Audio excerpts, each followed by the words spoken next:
at the entrance. أصحاب المعالي والسعادة، الحضور الكريم، السلام عليكم ورحمة الله وبركاته.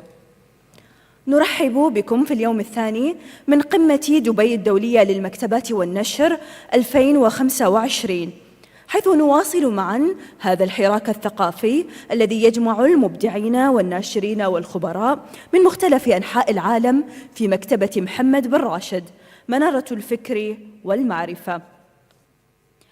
يشرفنا اليوم دعوة سعادة الدكتور علي بن تميم رئيس مركز أبو ظبي للغة العربية لإلقاء كلمة رئيسية تحت عنوان اللغة العربية إلى العالم الرقمي، يستعرض خلالها الدور الحيوي الذي يقوم به مركز أبو ظبي للغة العربية في تعزيز الحضور العالمي للأدب العربي، فمن دعم الترجمة لإيصال الكتب العالمية إلى القراء العرب، إلى المبادرات الرائدة مثل جائزة الشيخ زايد للكتاب ومعرض أبو ظبي الدولي للكتاب والجائزة العالمية لرواية العربية.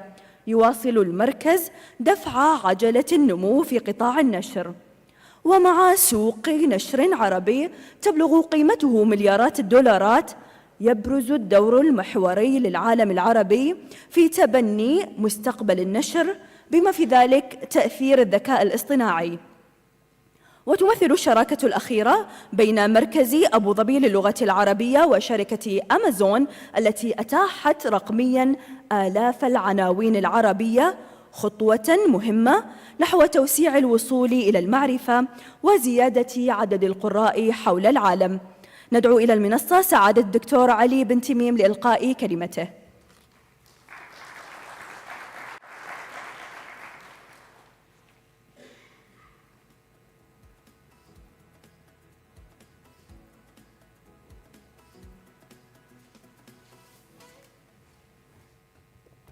بسم الله الرحمن الرحيم. السلام عليكم ورحمة الله وبركاته. معالي محمد المر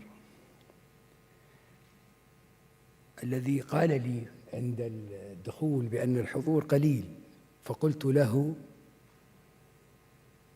أشعر بأن ثمة هناك حشد، فليس أدل من حضورك وتشريفك لنا بأن نتحدث عن ما نتشاركه من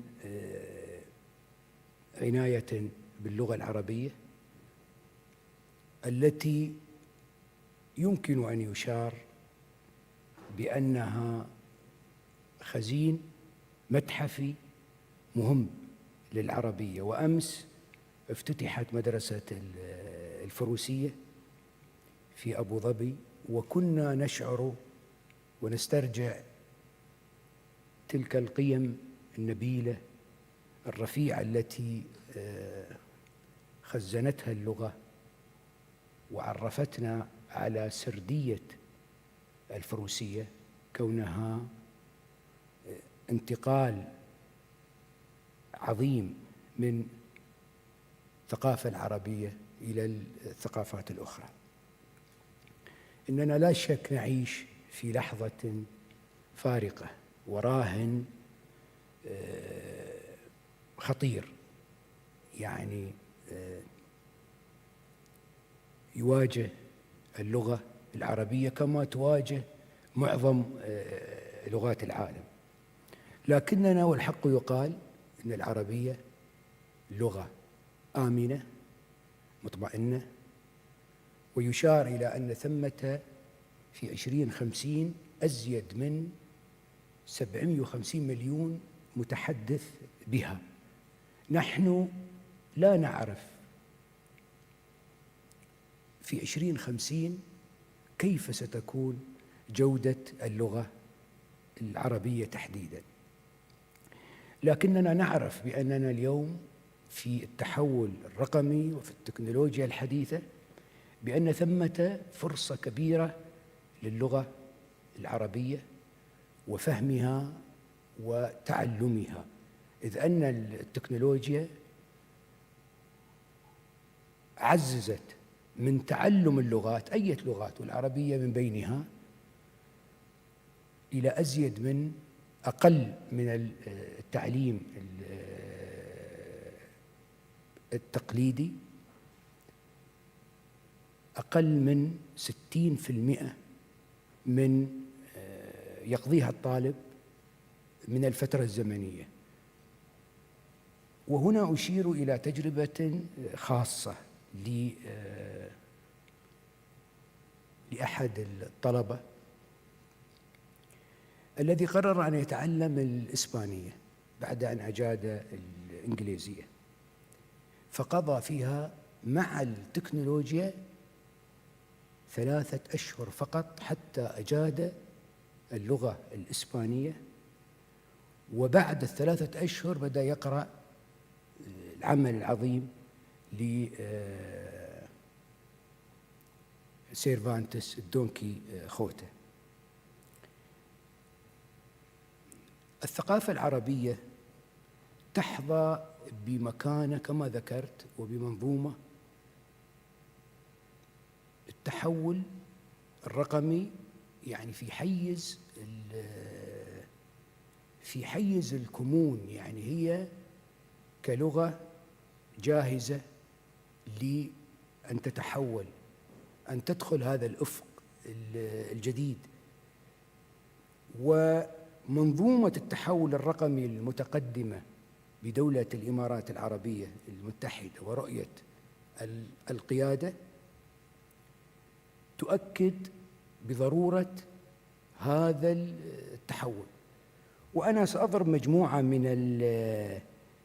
من الأمثلة على ذلك، لكنني أشير بأننا لسنا يعني أمام خيار لهذا التحول، نحن أمام ضرورة استراتيجية حتمية ينبغي أن ننتقل بها إلى رقمنة اللغة ودخول عوالم الذكاء الاصطناعي. ومما لا شك فيه فإن حجر الأساس اليوم بالنسبة لنا في حقل النشر وفي حقل المكتبات والعمل الثقافي في الكتاب هو لا ينبغي أن يكون بمعزل عن التحولات الرقمية والذكاء الاصطناعي. تشير الدراسات بحسب تقارير داتا ريبورتال بأن نسبة انتشار الإنترنت على سبيل المثال في مصر بلغت 72% عام 24، بينما حققت الإمارات والسعودية نسبة 99% من الانتشار الرقمي. هذا الانتشار في دولة الإمارات على الأقل وفي السعودية وفي مصر يشير إلى أن هناك تسارع ضخم يطال ذائقة القراءة وذائقة التأليف. ولأنني موجود وأتعامل مع هذه الكتب في مجموعة من الجوائز، أستطيع أن أقول بأن في العالم العربي هناك، إذا جاز لي أن أقول إن هناك 1000 كتاب يؤلف على سبيل المثال، من 1000 كتاب هناك 100 كتاب يعتمد على الذكاء الاصطناعي. وأنا قمت بهذا الإحصاء في عينة تصلنا في المركز للمنح وللجوائز. لكن هل الكواليتي والجودة تضاعفت؟ هل زادت؟ هل البحث العلمي في 100 كتاب أو الإبداع في 100 كتاب هذه من 1000 كان متطوراً مزدهراً ذا جودة عالية؟ لا أتصور ذلك. هناك كتب تؤلف حتى يوم الناس هذا وتصدر عن طريق دور نشر، بعضها مرموقة في العالم العربي، لكن من الغلاف إلى كلام الغلاف كتبت بواسطة الذكاء الاصطناعي دون معرفة مهارات الذكاء الاصطناعي. إذن ثمة انتشار خفي يمكن الذي لديه علاقة بالرقمنة وبالذكاء الاصطناعي وبالكتاب وفهم الكتاب وفهم الإبداع ربما يدرك ذلك بيسر وبسهولة. وهذا يعني ما يؤكد بأننا أيضاً أمام فرصة كبيرة لأننا ندخل في التحولات الرقمية هذه بصورة محترفة ترفع من جودة النشر ومن جودة ومن كفاءة عمل المكتبات. إذن ثمة فجوة بيننا وبين هذه التحولات الرقمية. وهنا يشار أن رغم أن الناطقين بالعربية يمثلون 5% من مستخدمي الإنترنت العالميين، فإن اللغة العربية لا تتجاوز 1% فحسب من محتوى الويب، بحسب دراسة صدرت مؤخراً. نسبة دور النشر العربية التي تطبق استراتيجيات رقمية متكاملة لا تتعدى 35%، مقارنة ب80% في أوروبا وفق تقرير ناشر نيوز. اليوم نحن إزاء تسارع في الاستثمار العالمي في الرقمنة الثقافية الذي تجاوز حاجز 250 مليار دولار في 2024 بحسب تقارير نشرت أيضاً مؤخراً. تبرز أمامنا فرصة استثمارية لصناعة الغد بدل انتظاره.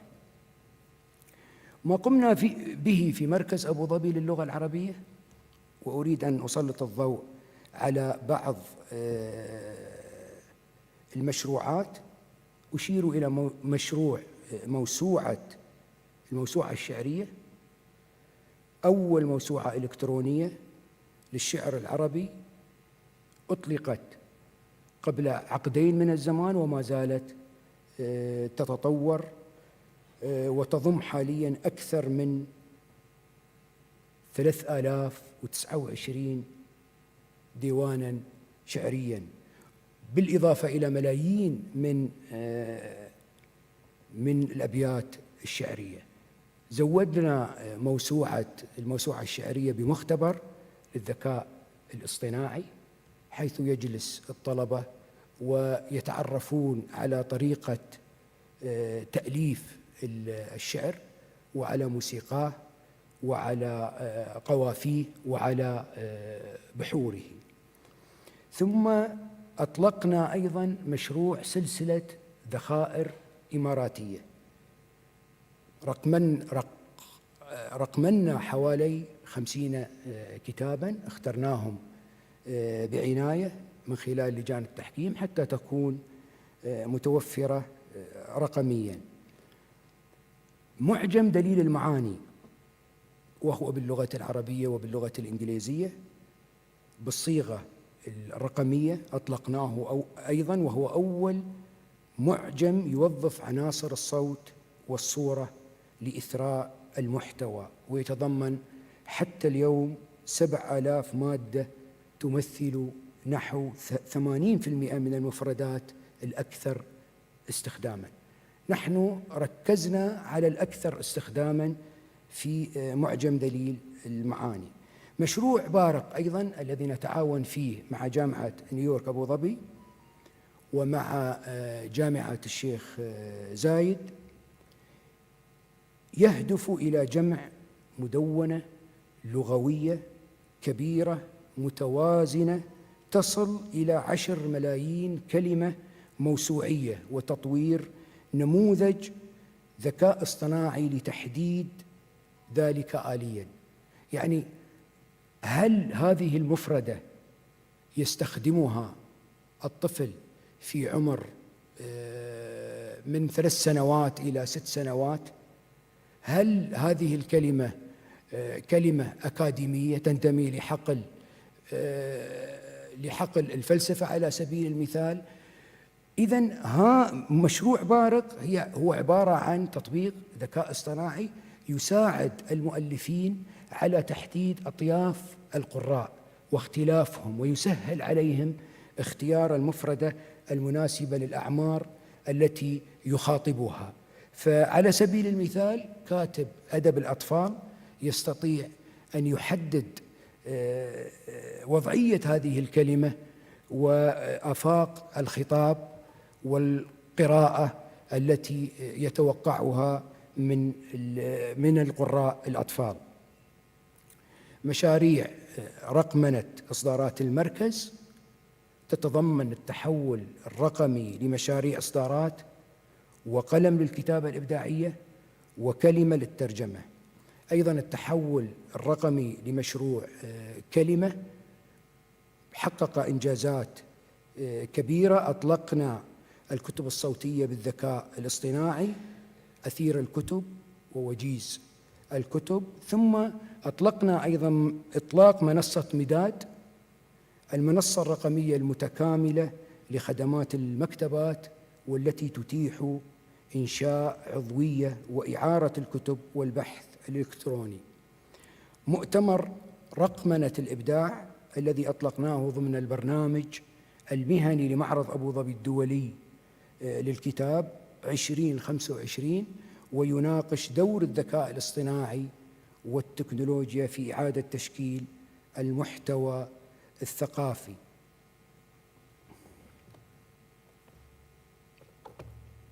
كونغرس اللغة العربية والصناعات الإبداعية الذي أدرك مبكراً أهمية الصناعات الإبداعية والتحول الرقمي الإبداعي، وحث على استمرار ثراء اللغة العربية بمثل هذه المبادرات واللقاء المرتقب بين اللغة في كل معاييرها ومستوياتها وبين الصناعات الإبداعية.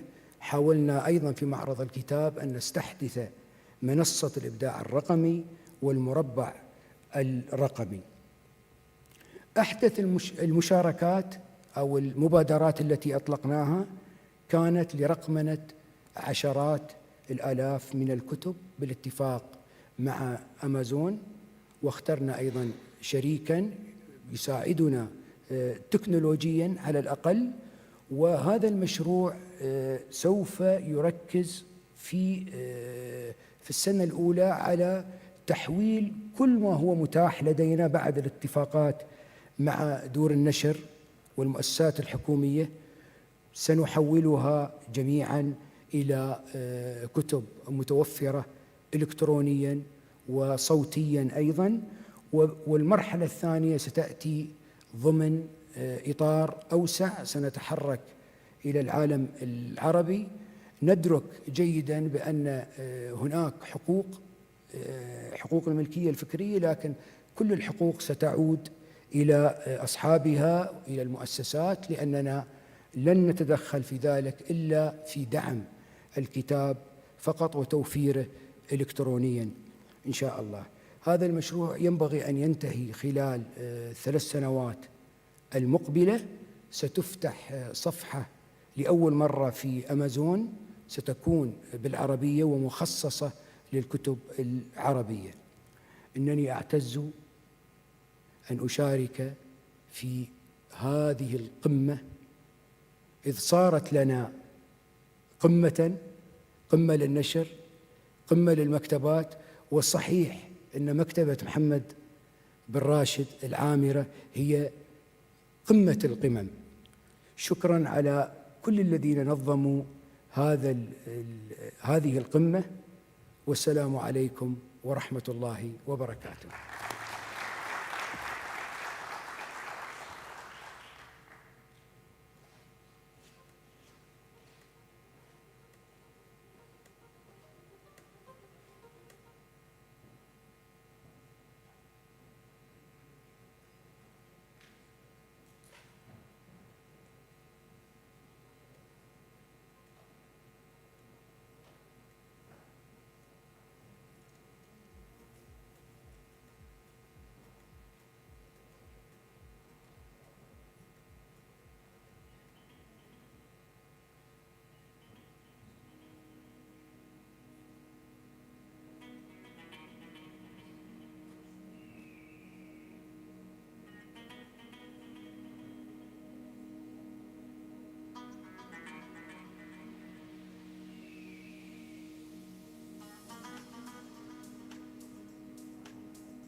Welcome to the inaugural Dubai International Libraries and Publishing Summit. The talk will run about 45 minutes, and then we will open to questions from the audience. Will somebody just wave when 45 minutes is up? Yes? Okay, thank you. Today we will be learning about how book prizes influence literary and publishing ecosystems, and I cannot think of a more distinguished panel to discuss this fascinating topic, so I'm going to start by introducing them. Kate Moss is an international multi-million best-selling novelist, historian, and playwright. Published and translated in 40 languages, she is the writer of novels including the global bestseller Labyrinth and the highly acclaimed nonfiction book Feminist History for Every Day of the Year. Kate is also the founder and director of the Women's Prize for Fiction and Nonfiction. We have Rana Hayek, who is a seasoned editor and translator with over 15 years of experience in the publishing industry. She has been managing Arabic original publications at Hachette Antoine, a Beirut-based publishing house, since 2011, and was appointed editorial director of original and translated publications in 2020. Hachette Antoine has published award-winning books, which Rana will be telling us about today. Professor Yasser Suleiman Maleh is the Emeritus Professor of Modern Arabic Studies at the University of Cambridge, formerly His Majesty Sultan Qaboos bin Said Professor of Contemporary Arabic Studies at Cambridge, and the Iraq Professor of Arabic Studies at the University of Edinburgh in Scotland. He is also the chair of the Board of Trustees for the International Prize for Arabic Fiction. And last but certainly not least, His Excellency Dr. Ali bin Tamim. Dr. Ali holds the position of chairman of the Abu Dhabi Arabic Center at the Department of Culture and Tourism in Abu Dhabi. In parallel to this role, he serves as the Secretary General of the Sheikh Zayed Book Award, and he's also editor-in-chief of the Center Journal for Arabic Studies, the first peer-reviewed journal that is completely published in Arabic by Brill Publishing House. His Excellency has contributed to a range of media and cultural initiatives in the UAE. Welcome, and I thought I would like to maybe start by sharing with everyone a little bit about the prizes that you represent. And so Dr. Ali, I wanted to maybe start with you. Could you tell us a little bit about the impetus for starting the Sheikh Zayed Book Award, and how did the idea come about, and also what were the goals both internationally and for the UAE? Thanks for the thoughtful question. It is truly a pleasure to be here among such distinguished colleagues. As the chairman of Abu Dhabi Arabic Language Center, I oversee an institution dedicated to promoting the Arabic language, literature, and culture worldwide.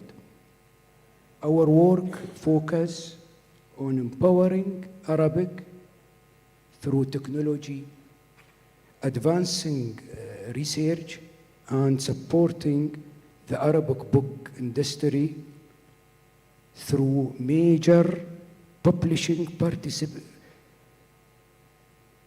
partnerships and international book fair.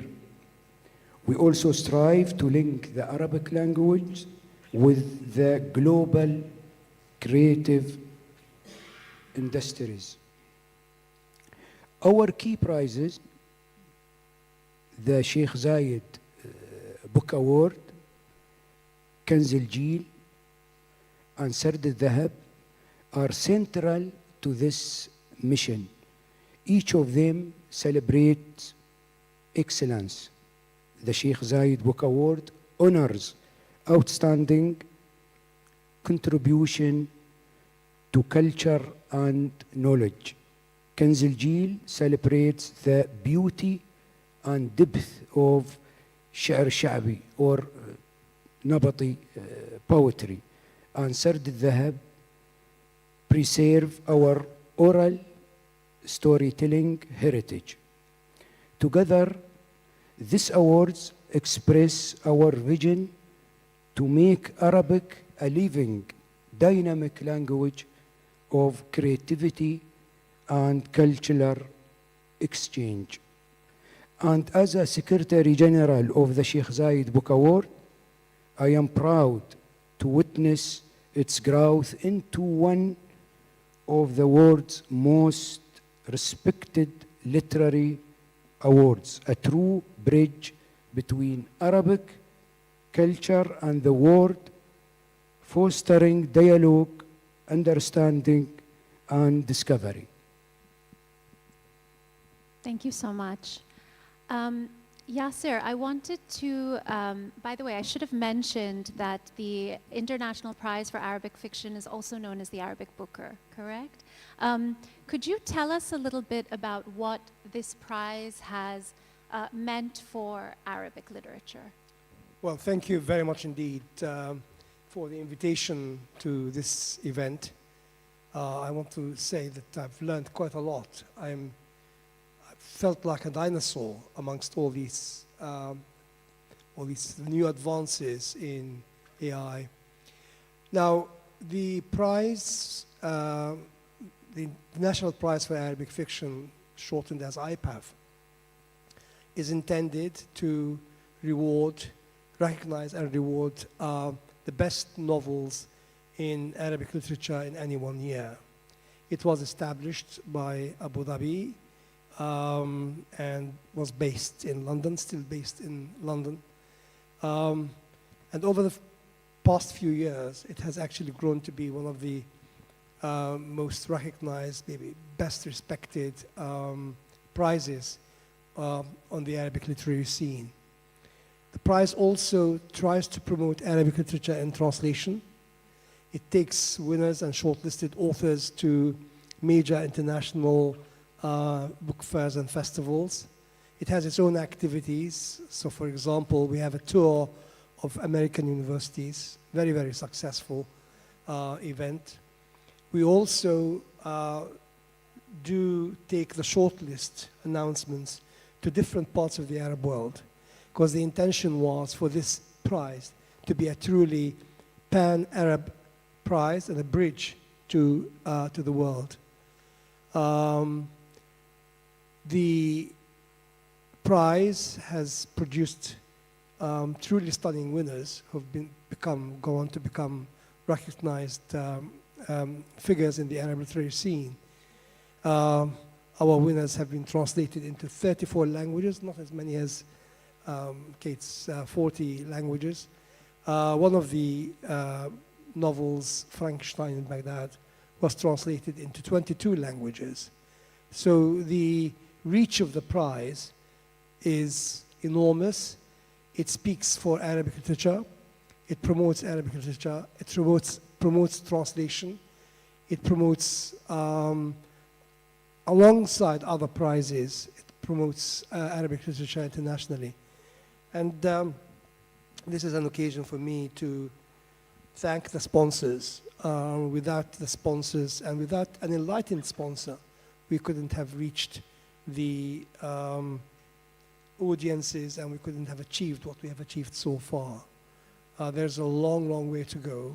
We have an annual event called the Nadwa, where we bring young and upcoming novelists to have a retreat, and we recently started a workshop in literary editing. So we're trying to branch out and to support Arabic literature generally. Maybe throughout the conversation we'll be able to say a few more things. Thanks. Thank you. Kate, over to you. You began as a writer. So what made you want to found a prize, and was there a gap you were hoping to fill? And can you share any insights specifically about, you know, straddling those two worlds as both a writer and the founder of a prize? Thank you very much. Before I do that, again, just to say it's an honor to be on this panel, and it's always wonderful to be here in Dubai, a country that is so committed to education. And I remember this wonderful library being built, having been coming to the Emirates Literature Festival for 15 years now. So it's a great pleasure to be back here in this library. So the Women's Prize for Fiction, and now the Women's Prize for Non-Fiction, is the largest literary award in the world that celebrates annually the most exceptional writing in fiction and now non-fiction by women in English. A woman can be of any nationality, any country of residence. The novel can be in any genre, and it had to be published within a particular year.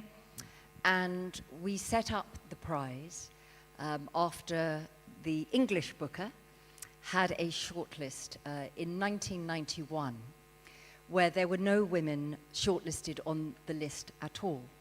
Now, that is okay, because the judges of any literary prize have the right to choose the books that they think are most appropriate for the prize. But the issue was nobody noticed that there were no women. And many of us, men and women, working in publishing, in libraries, in literature, in culture, said, can you imagine the outcry there would have been if the list had been all women? Because often when you want to see absence, you just need to reverse it the other way around. And that, of course, for me, for 40 years and more, I have been campaigning for women's voices in the spotlight, not taking men out at all, simply adding the women in where we deserve to be as well. But it is also the same for Arabic literature, for Lebanese literature, Palestinian literature, for, you know, it's anything that is not being put in a spotlight. So we decided, a group of us, men and women in the beginning, that we would found a new literary prize, a global prize, that every year would put the spotlight on exceptional fiction by women. And it would be fair to say that there were some people who did not like this, because even in the 1990s, and sadly even today, there are some people who find celebrating women is challenging. It shouldn't be. It should be about celebrating the best. But over the years, the Women's Prize for Fiction has transformed writing careers. It has brought stories from very different parts of the world and cultures to a mass readership, which is very important. It has made sure that works of quality and culture are not only selling in bookshops, but that they are stocked in the libraries, that they are on university reading lists. And it has made a great deal of difference, particularly in countries such as Africa, continents such as Africa, where we know that one of the reasons there are so many more women published is because often the publishers say, well, this book could be a book that goes on the Women's Prize for Fiction. And indeed, our wonderful moderator has been longlisted for the prize. A few years ago, I decided I would like to start a non-fiction prize too. And this was because it was clear in the UK in particular that there was still the idea that women were not experts. That if you wanted an expert, you asked for a man. Whereas, of course, the truth is that you need the best person, whether they are a woman or a man. If you want to know about the science, you go to the best scientist. It's the same in writing, in non-fiction. And women's non-fiction, when you take health away, gets very little reviewing in the newspaper. Women are paid much, much less for writing a book. than a man in the same area. And so we decided we would shine a spotlight on what we call narrative nonfiction by women. Again, a global prize. Again, experts writing in English. It is my great regret that we are unable to have translated work. We spent many years looking into the possibility of translated work. But if you think of all the books in the world written by women, and you include translation, we simply couldn't run the prize. The final thing, before I hand back to you, is that we have a very, very large charitable program. We are a charity, and we run works in prisons. We run works for boys and reading, because in the English-speaking world, there are problems with boys stopping reading. And we know that books and culture encourage empathy and understanding and courage in thought. And we also run a huge new writing program to reach out to people who might not ever imagine themselves on a stage like us, or might never imagine their picture on a book, but they might have an amazing story about their background and their culture and their faith. Many things might make them feel that they had no right to tell a story.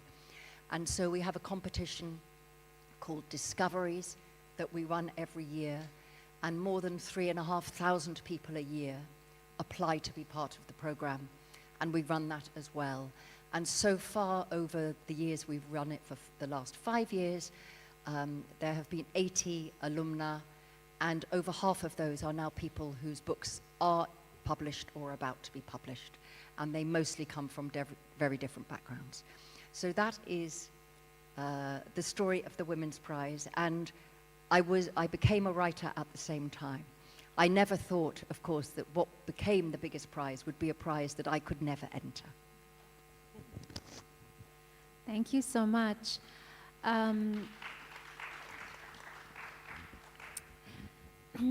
Rana, as someone on the publishing side of things, you have a really comprehensive view, I think, or you have, I guess I would say, like a bird's eye view of how a lot of this works. So could you share a little bit about what a book award really means for the trajectory of, you know, a writer's career?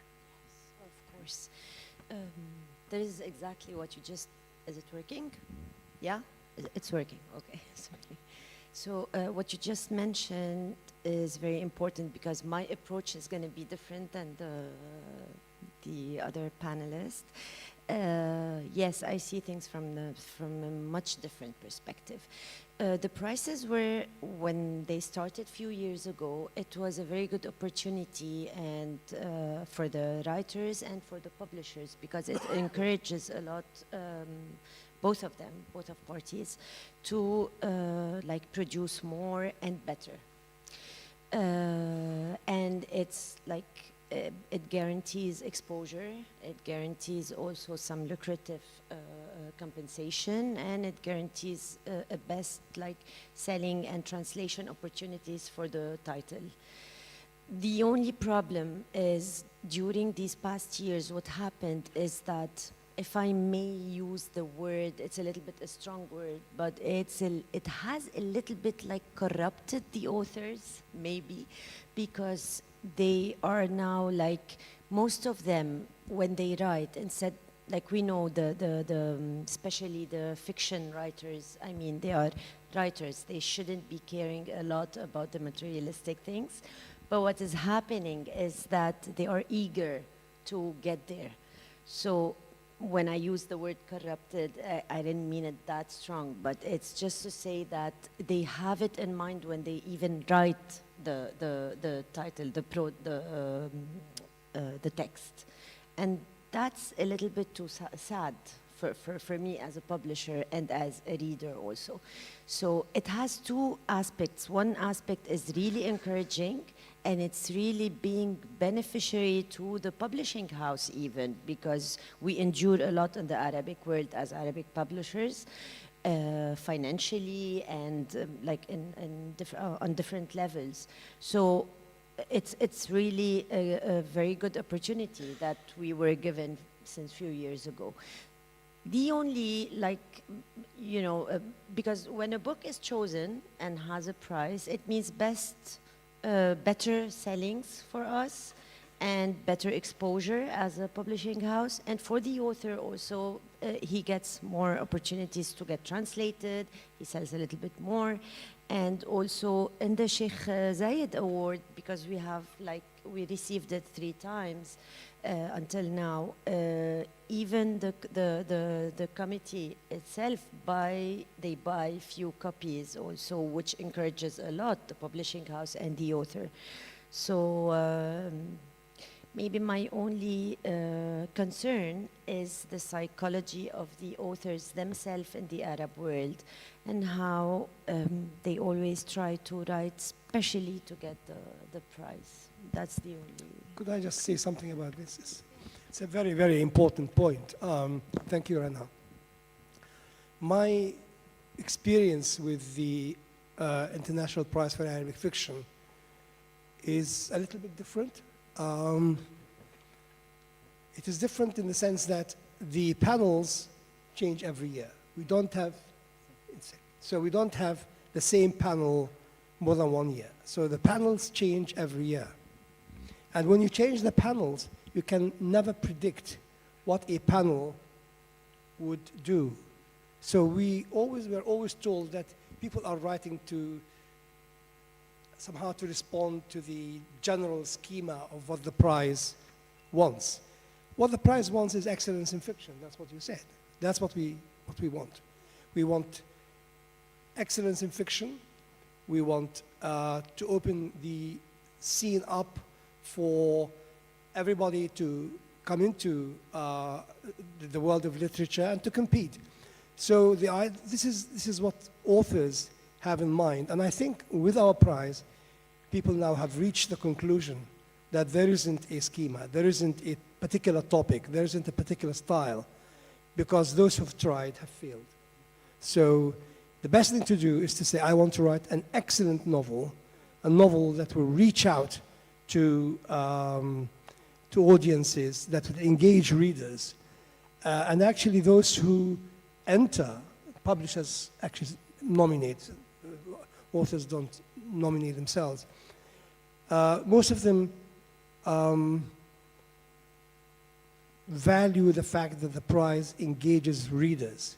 And I've heard from many, well, 2 or 3 people who won other prizes who say, I would give up that prize and all the money that came with it, which is a lot bigger than our prize, because I know that your prize will open the space for me to engage with thousands and thousands and thousands of readers. And I see that our authors, our novelists, are really looking for readers to engage them.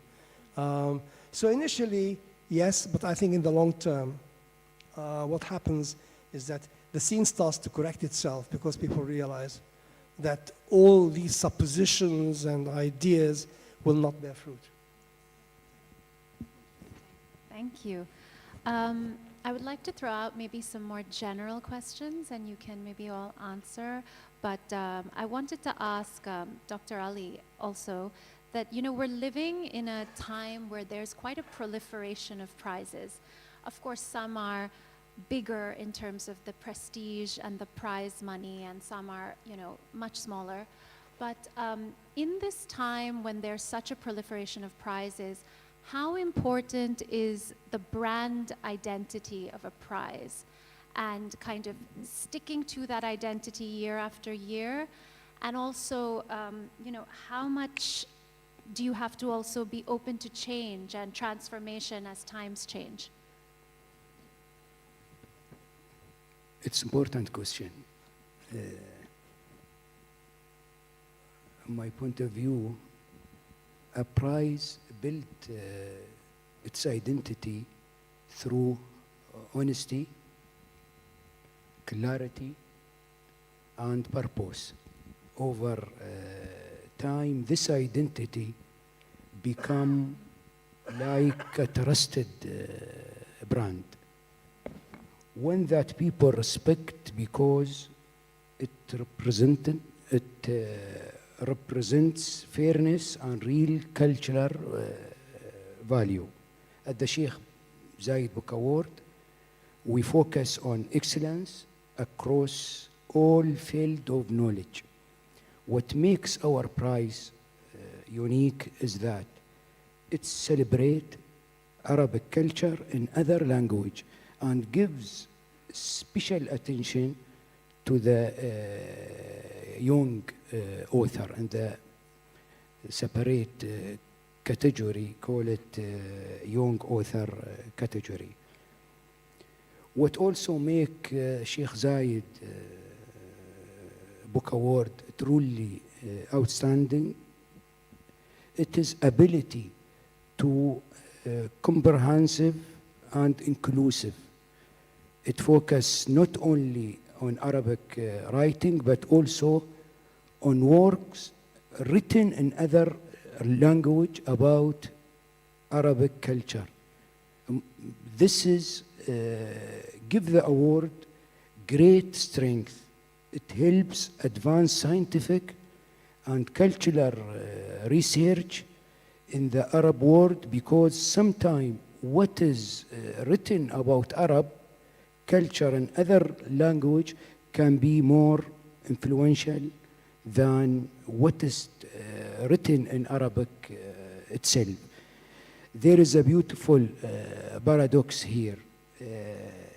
The Sheikh Zayed Book Award, it is the only prize in the Arab world that combines such diversity with 10 categories and an open approach to global language like German, Chinese, France, English, Spanish, and other.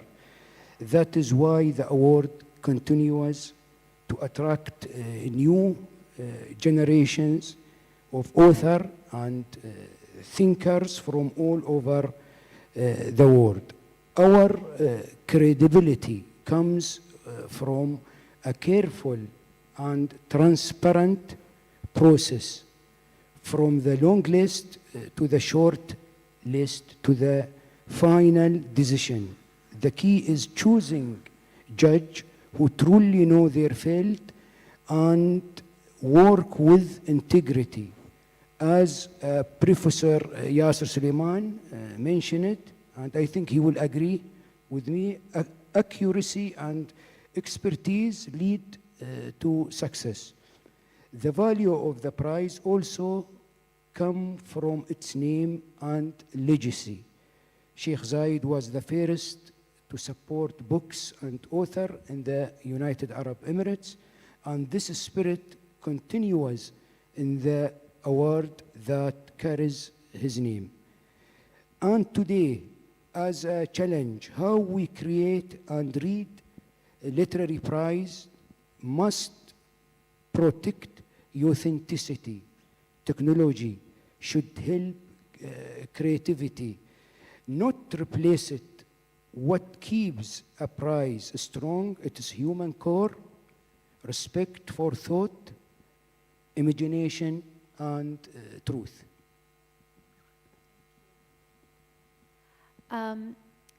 Kate, I wanted to ask you, how essential is the reader in all of this and the experience of the reader? And you know, every time I'm on social media and I know the Women's Prize is announcing its short list or its long list, there's a lot of excitement, and I think people start even making wagers on, you know, who will win, and there are entire book clubs devoted to reading the long list or reading the short list. There's just so much passion, I think, in the readership around prizes in general. So, you know, what is this phenomenon exactly, and how important is that when you think about the prize? Thank you. It is part of the founding principle of the prize that there are many prizes in all areas, books as much as anything else, where the purpose in a way is just, you know, a pat on the back and to say, well done. But when we were setting up the Women's Prize, we were very clear that we were going to tell men, women, everybody about brilliant books written by women. In other words, that the prize always would look out to readers, not into a writing community, much as you said, Dr.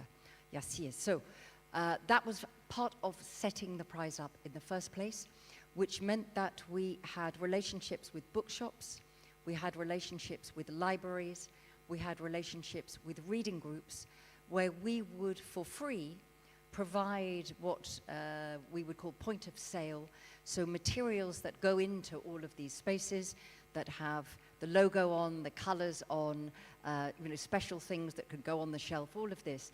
In other words, we would give to all of the people in the community of readers and reading and thinking materials to help them reach out not only to their usual readers, but to people who might never have thought of reading a novel by a woman from Turkey, say, or wherever the author was from. And so that was part of the principle. And also, it was part of how we choose our judges. Exactly like the Arabic Booker, we have different judges every year. I sit in the room every year, my director sits in the room every year for probity and authenticity and honesty in the judging process. But the women are different. It's an all-female judging panel of 5. They are given their instruction, which is excellence and originality.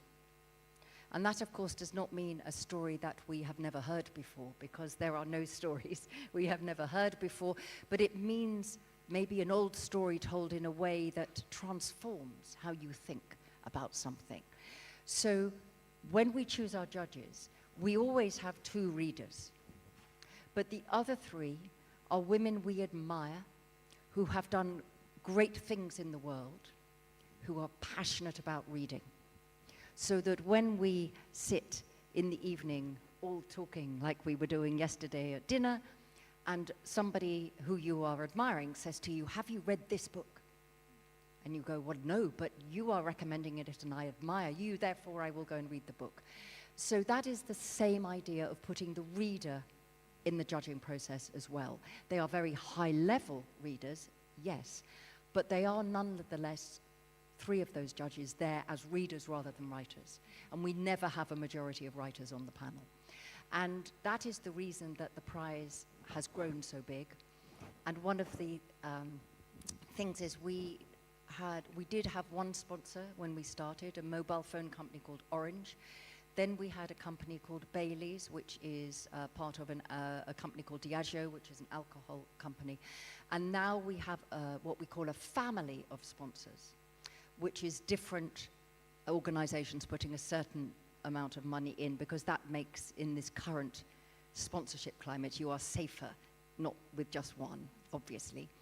One of those people who sponsors the prize, the reason she and her foundation sponsor the prize is that when she moved to the United Kingdom and she wanted to improve her English, and she's a passionate reader, she would go into bookshops and she would see our green sticker saying, "Longlisted, shortlisted, winner of the Women's Prize." And she kept finding novels that she admired, that told her about other parts of the world, about other ways of seeing things. And in the end, she reached out to me and said, "I would like to have a conversation." So the fact that we put readers at the heart of it is actually one of the things that helps us to keep going. Thank you. Yassir, could you mentioned the judging process, but I would love it if you could give us a little deep dive into how the selection really happens. I mean, we're all wondering, like, how do you really pick? First of all, have you been a judge yourself on any committee? Well, members of the Board of Trustees are not permitted. allowed. So not in any other prize. And okay. they're not also even allowed to be in the room. Oh, I see. Okay. Yeah. So every year, the Board of Trustees appoints a new panel. And in the selection of the panel, the primary criterion is that they should all be able to judge fiction and to be able to select good fiction. So that's non-negotiable. Now, I want to sort of loop into the question through something which Dr. Ali mentioned. I'm glad that there are so many Arab prizes for Arabic literature. The Arab world is vast.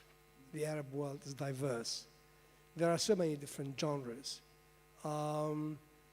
So welcome to all prizes. Right? And also a little bit of competition between us is not bad at all. Now, having said this, we consider ourselves as a pan-Arab prize. So what do we do? So judges need to be able to read literature, and the novel in particular. We make sure that there are men and women. There were rounds where the majority were, and more than once, the majority were women, and the minority were men. We make sure, for example, this past round, the chair of the panel of judges was a woman. So there are men, women, there are younger people, older people, and then we make sure that the western part of the Arab world and the eastern part of the Arab world are represented. Then the administrator will sit with, brilliant administrator we have, and will sit with the panel of judges, will work with them without at all any way interfering in their work. And they always say, it's amazing how much independence we are given. Well, the prize in terms of judging, and actually in every other way, just values its independence. And readers and writers and publishers have come to appreciate that. Now, authors can't nominate. It is publishers who nominate, right? Because we want to really try to make to create a connection between the prize and publishers. Now we have a long list, a short list, and then a winner.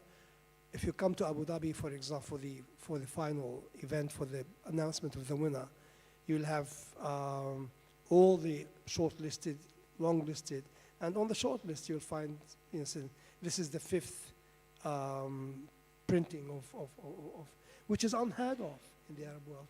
I mean, in the past, if you sold 1,000 copies of your novel, you were considered to be a bestseller, right? Now, this is no longer the case. On the night of the announcement of the winner, all copies, I don't want to say all copies will just disappear. And publishers come and say, I've printed 7,000 copies. They've all gone, disappeared, right? So in fact, we know that the prize has had great impact. And I like the question about readers. We value our readers a great deal. And what we have started to see around the prize, it's a beautiful cultural ecology, including book clubs and book groups, and particularly in the United Arab Emirates. Just one final comment. The prize has managed to make the East and the West ends of the Arabic-speaking world come together.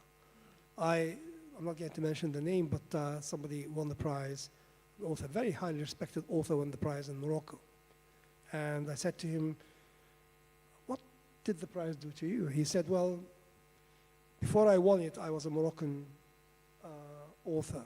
Now I'm an Arab author.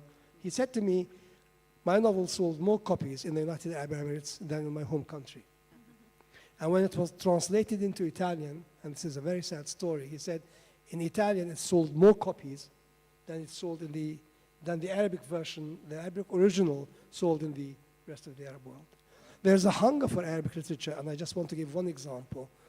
The winner in 2023, I think, Zahran al-Qasimi from Oman, Taghribat al-Qafar.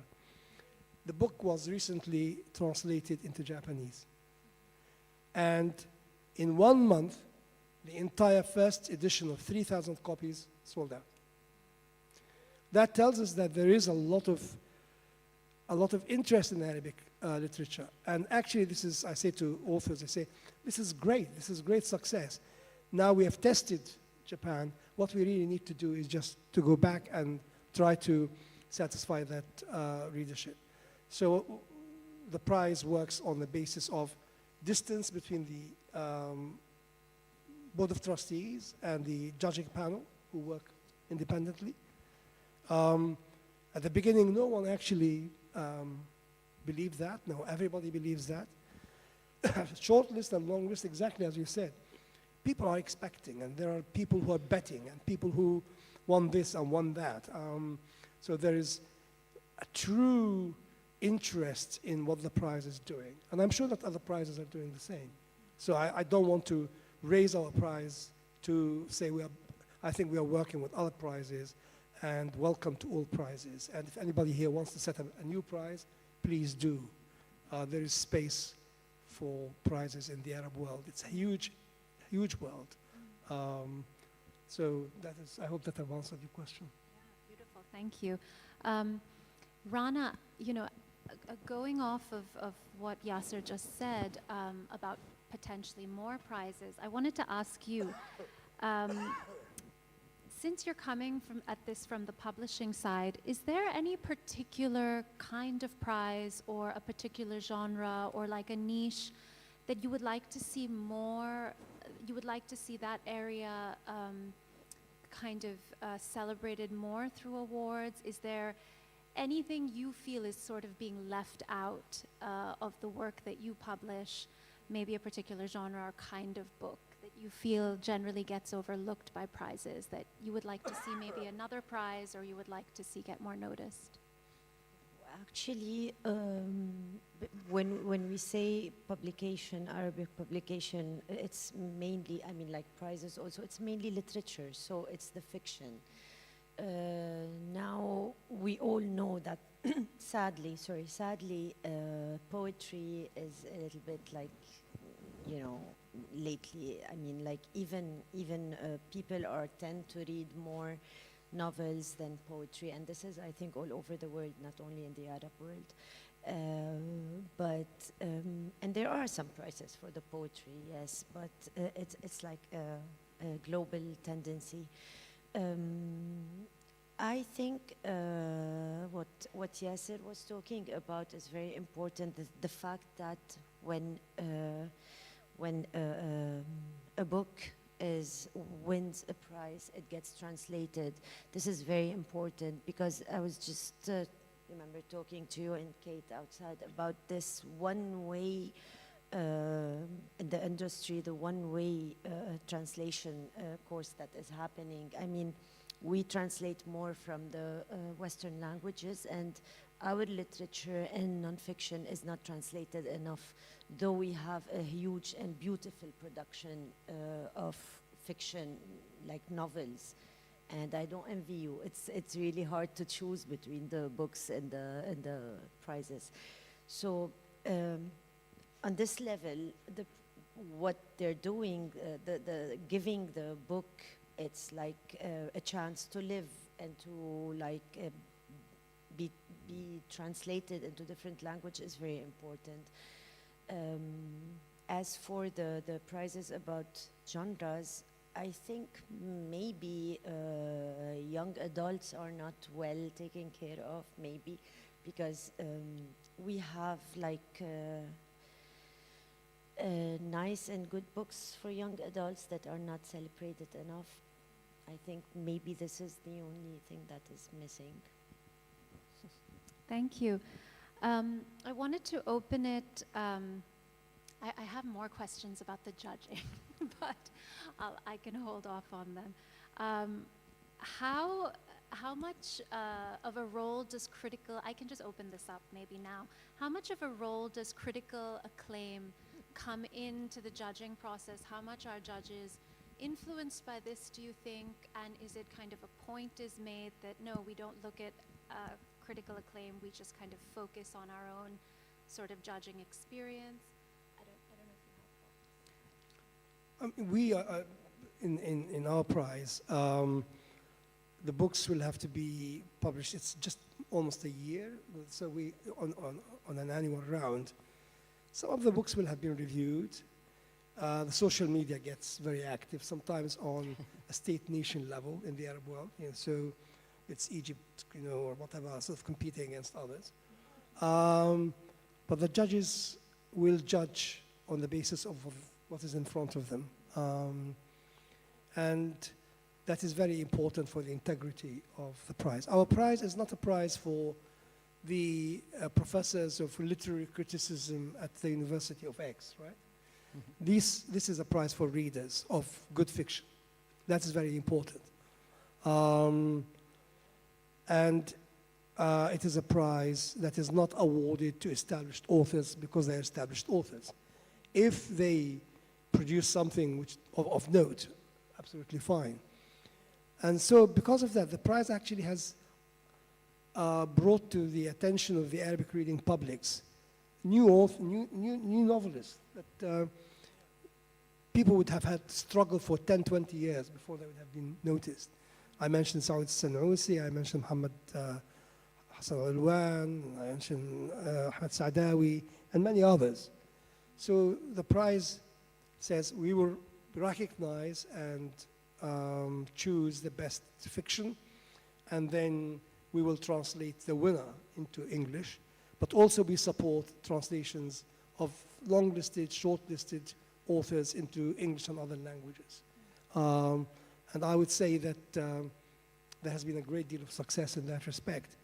And I think it is going to be enhanced by the fact that the Western Academy, particularly Anglo-Saxon Academy, particularly in the UK, the increased interest in world literature is going to open up a space. So for example, just one example, Tayyib Saleh, the Sudanese writer in Season of Migration to the North, has ceased to be an Arab author. It has become a classic. Students in the English department are reading so I think Arabic literature is well poised, I think, to take advantage of these trends. Prizes like ours have become almost part of the pan-Arab soft power of promoting Arabic culture. And one final point, if you look actually at the interest in Arabic literature 20, 30 years ago, it was almost anthropological in the sense that they wanted to translate texts that would sort of allow English readers or other readers to eavesdrop on Arab culture. Now this is no longer the case. We want to enjoy what the Arabs are reading in Arabic in translation. And that is really a shift in a change, which is very promising in terms of the reception of Arabic literature in the West, particularly in the Anglo-Saxon world. One of the things that I say to the judges every year, and I am present in the room to make sure that the process is carried out with integrity, but I'm not allowed to speak at all. I hand over to the chair, and exactly as Yasir said, our 5 judges they are the only people whose view matters. But what I say to them every year is this: it doesn't matter the name on the book. All you are judging is the text, the quality of the writing, the quality of the storytelling, the quality of the ideas. And if it is a very, very famous author, that's fine. But it doesn't matter how brilliant her last book was, or her next book might be. It is only this book that you have.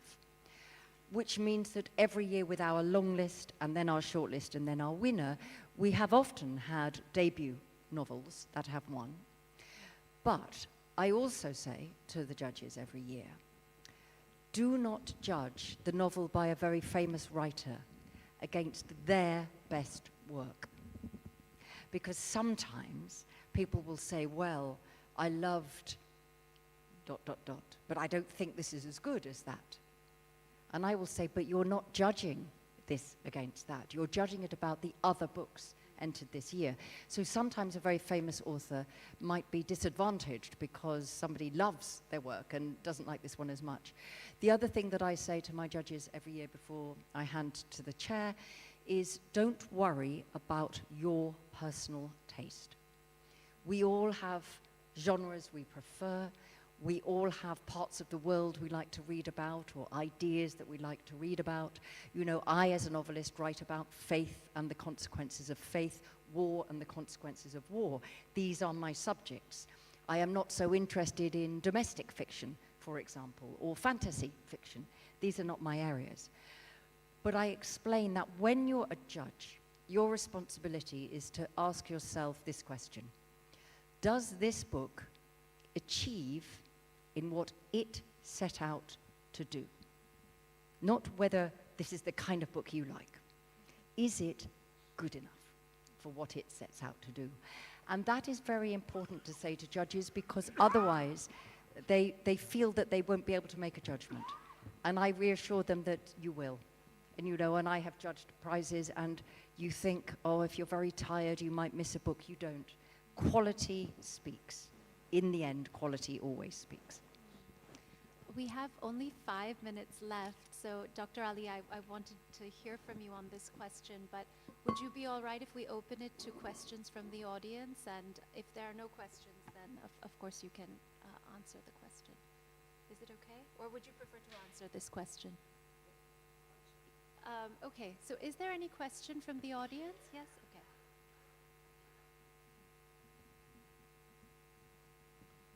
Okay. Thank you.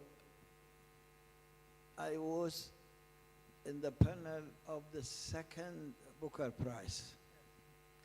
And I remember they put us in a 3-star hotels or 4-star hotel in London, and it was very cold at that time. And I hated those days that I spent in that hotel. But the discussion was very lively and heated discussion, especially when we came to the short list to choose.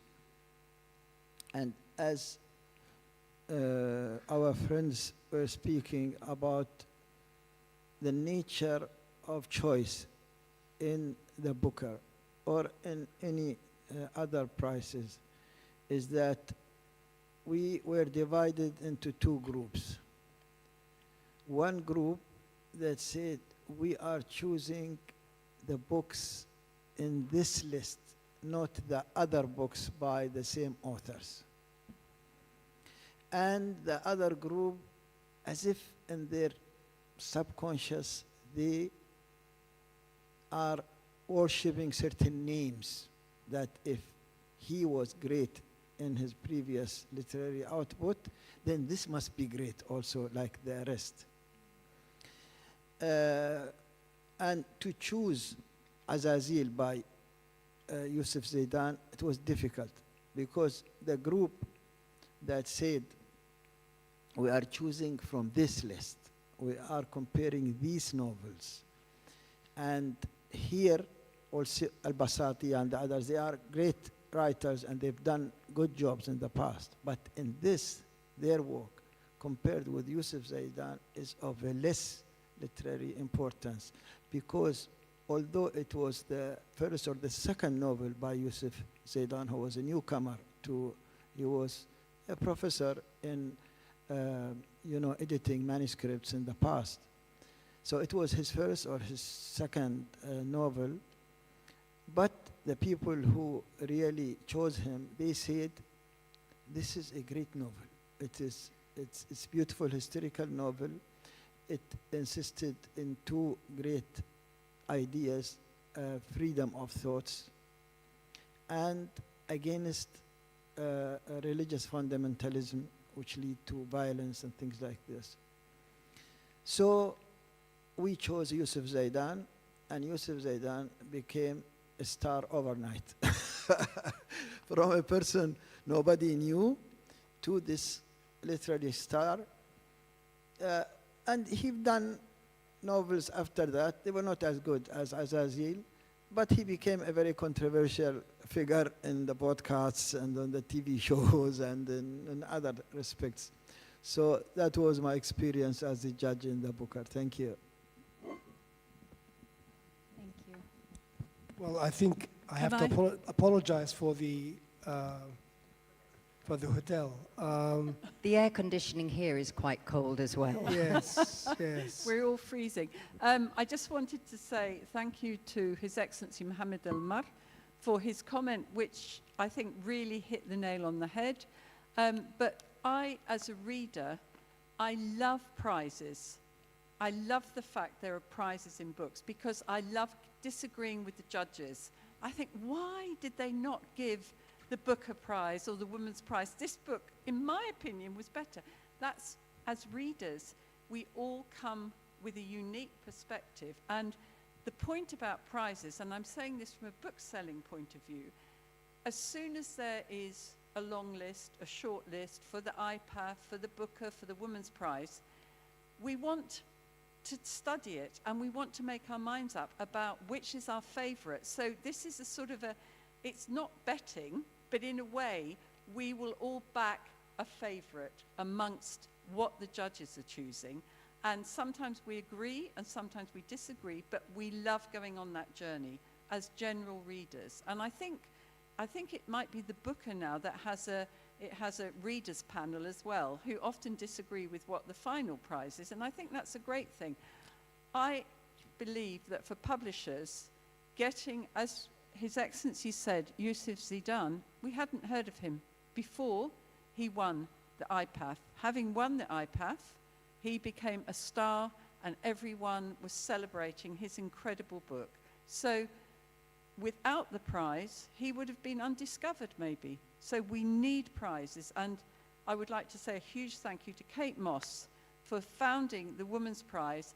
I speak here as a woman, so thank you so much for giving women an equal opportunity to win prizes. I know the IPAF always is important in terms of making sure the judging panel, making sure things are as equal as possible, but the best writer wins on the day.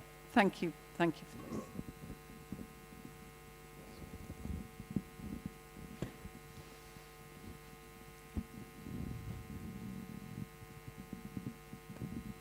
Thank you very much. It was a wonderful, fascinating talk. Thank you so much to all of the panelists here.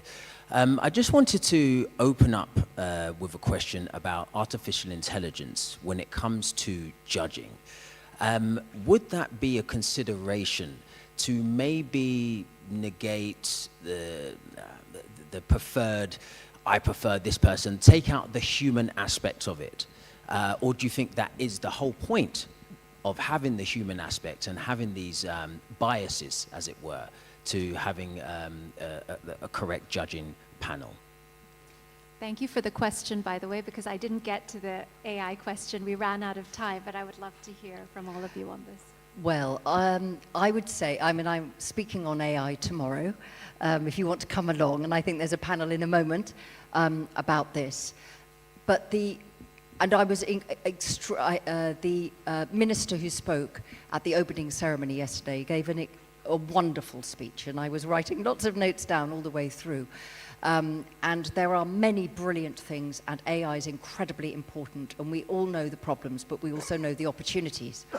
But AI is, at this moment, has a huge amount of inbuilt bias.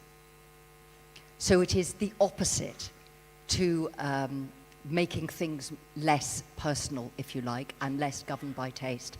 Because the real issue that we have with AI at the moment is that nobody is quite sure about the exact figure, but it is in the region of between 92 and 95% of programmers of AI are men. So when you start to look at how things are being programmed and inbuilt bias, we have a very big issue around gender and AI, which we need to sort out, because AI is incredibly important and it should liberate everybody in many ways, but we are not there yet without certain guardrails and certain ways of looking at it. The issue we have running a prize is the issue of people being dishonest and using AI to write a book. So we have within our rules that a book has to be written by a single named author, which automatically discounts anything written by AI. because it is not a single author. And I speak as someone whose books have all been stolen, have all been scraped illegally. And in fact, my last book was already available on LibGen, which is one of the stolen libraries set up by Meta, before I had even seen a copy of it. So there are many wonderful things, and one of the reasons I wanted to come was to hear from people like the Minister and other people who are passionate about AI, as I am.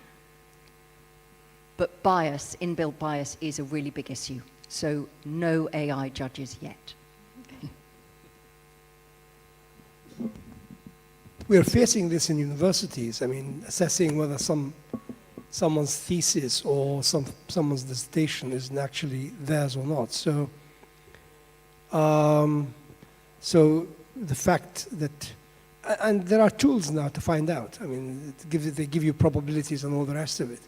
We also insist that it has to be written by a single author. So that is very important. I think, before I forget, just one thing I really want to say, which I admire about the English Booker, is that one year they had a taxi driver, Your Excellency, taxi driver as a judge. You remember that year? I think I'm looking forward to the day when we have somebody who is not a professor of literary criticism as a judge on our panel. And we almost came close to it, but I didn't have the courage to go ahead with it because the Arab literary scene and critical scene is not really prepared for it. We used to go to a hotel in Abu Dhabi. Every year we go to the Abu Dhabi Book Fair with our great sponsor. And we used to stay at a hotel in Abu Dhabi. And the moment we get there, the doorman, who was Sudanese, would give me a 5-pager assessing all the shortlisted novels, right?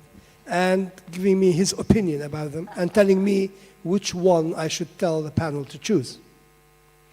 And I just one year thought, we really should have this person on the panel. But I chickened out simply because I thought, woof, that would be really lethal for the prize, because the Arab readership, particularly these great critics, will say, what has happened to Arabic culture? What is going on here? It would not have done us any good to say, this is a prize for Arabic readers, for the readers. Because we still think of literature and the novel and, as highfalutin as So AI, we really need also to open up to different categories of readers who might qualify as judges. And in the first round, 10 rounds or more than 10 rounds, we used to reveal the names of the judges after the shortlist. And with the prize grabbing in stature, we started to reveal them after the long list. And I think there will come a time when we reveal them straight away.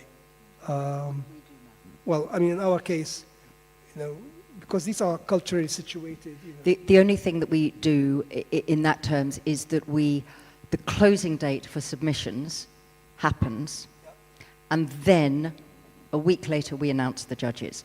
Because what we discovered was that publishers, who are very skilled and clever people, they would wait to see who the judges were going to be, and then would move publication, because they would decide that this book might appeal to this judge and wouldn't appeal to that judge. So we thought, well, the only way to be fair on that, because small publishers would find that very difficult to do, so it's secret until the submission deadline is passed, and then we announce. We would do the same, and I forgot to mention that we always have a foreign judge. Your Excellency, I can't remember which, you had German that year, is that right? French or Spanish?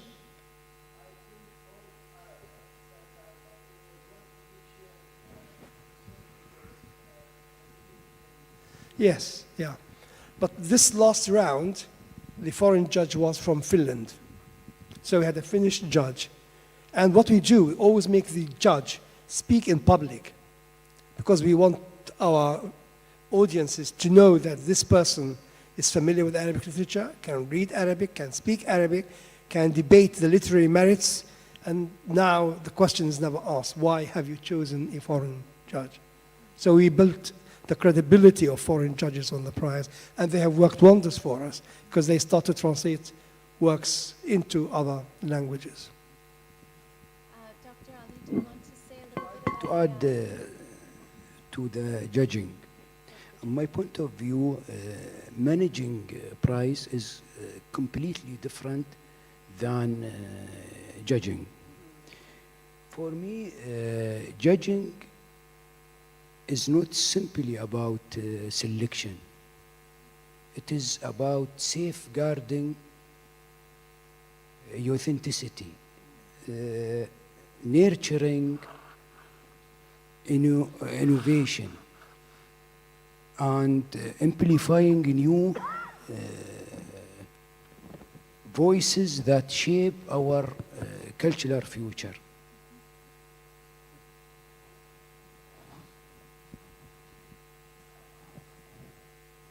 And open the window for a new form of creativity and genre. I think our time is up, unfortunately, but thank you so much. This was a really wonderful discussion, and I hope you all enjoyed, and that you will all enjoy the rest of the summit. Thank you.